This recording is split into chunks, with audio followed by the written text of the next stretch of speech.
প্ৰমোদ বড়োক কথা সুধি লাভ নাই, ইয়াৰ 3-4 দিন আছে।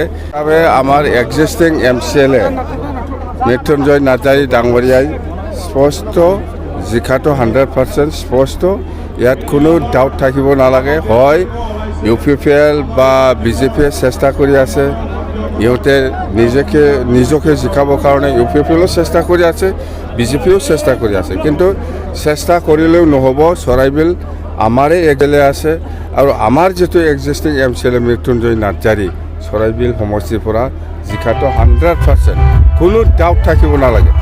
আৰু জিকাৰ পিছত চৰাইবিলবাসী ৰাইজৰ কাৰণে বা গোসাইগাঁও সাব ডিভিজন হিচাপে 5টা সমষ্টিৰ কাৰণে কি কাম কৰিব লাগে নালাগে আমি নিজে জানো, মই নিজে জানো। সেইকাৰণে ৰাইজক প্ৰতিশ্ৰুতি দিছে, আপোনালোকে যেনেকৈ আমাক সহায় কৰিছে আমিও আপোনালোকক 100% সহায় কৰিম বুলি কথা দিছোঁ। বাছ প্ৰমোদ বড়োক কথা সুধি লাভ নাই, ইয়াৰ 3-4 দিন আছে বাছ।